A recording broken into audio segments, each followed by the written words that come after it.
দুর্দান্ত গোল করে আলোচনায় Zaima Rahman, viral football video. সামাজিক যোগাযোগ মাধ্যমে ভাইরাল হয়েছে জাইমা রহমানের এক চমৎকার ফুটবল গোল।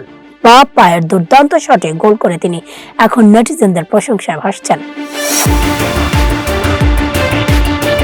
সামাজিক যোগাযোগ মাধ্যমে নতুন করে আলোচনায় এসেছেন তারেক রহমানের মেয়ে জাইমা রহমান। সম্প্রতি একটি ফুটবল খেলার ভিডিও ভাইরাল হয়েছে, যেখানে তার অসাধারণ দক্ষতা নজর কাটছে দর্শকদের।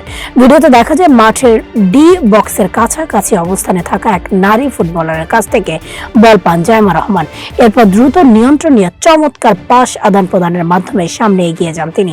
এক পর্যায়ে গোলরক্ষককে পরাস্ত করে বা পায়ের শক্তিশালী শটে বল জালে পাঠান জাইমা। তার এই নিখুঁত ফিনিশিং মুহূর্তে নেটিজেনদের নজর কাড়ে। ভিডিওটি ছড়িয়ে পড়ার পর থেকে সামাজিক যোগাযোগ মাধ্যমে প্রশংসায় ঝড় বইছে। অনেকেই তার খেলোয়াড় সুলভ মনোভাব এবং দক্ষ ফুটবল নৈপুণ্যের প্রশংসা করেছেন। সব মিলিয়ে এই ভিডিওটি নতুন করে আলোচনায় এনেছে জাইমা রহমানকে এবং ফুটবল প্রেমীদের মাঝে তৈরি করেছে বাড়তি আগ্রহ।